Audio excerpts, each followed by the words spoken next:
לפני כ3 שנים הוגדרתי כחולה סרטן, סרטן במעי הגס. והרופא אמר, ברוך בואך למערך הסרטן. וואו, לא ידעתי מאיפה זה בא לי. זה כמו פצצה אטומית שמתפוצצת בחיים של האנשים, שבעצם צריכים להתארגן מחדש. עברתי עליות וירידות, כימותרפיה שהייתה מאוד קשה לי. הטיפולים הראשונים, אני זוכר אותם, שהיו מאוד מעייפים בשבילי, הייתי מאוד תשוש, גמור. הוא היה חלש מאוד, סובל מכאבים חזקים. איזה חצי שנה.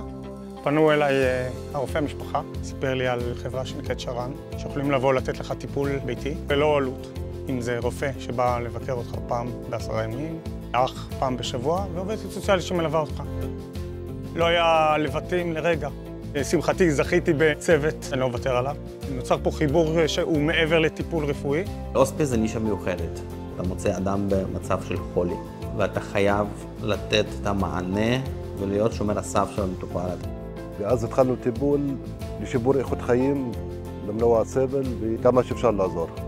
דבר אחד שאנחנו יכולים להבטיח בוודאות, שלא אתה ולא המשפחה שלך לא יהיו לבד לאף רגע, ואנחנו נהיה יחד בכל המסע שלך. כתבתי ספר שנקרא אופטימי לנצח, עם כל קושי לעשות אותו דבר יותר טוב, להפוך את הדברים ליותר אופטימיים עם כל הקושי שבהם. אפשר להעלות אולי קצבה, בדיקות שהייתי נוסע מטורטר, רופא שזמין לי לתרופות ולא לחכות לתור. יכול לחבר אותו לנוזלים, לשכך את הכאב, לבצע פרוצדורות כאלה ואחרות במסגרת הבית, בלי טרטור.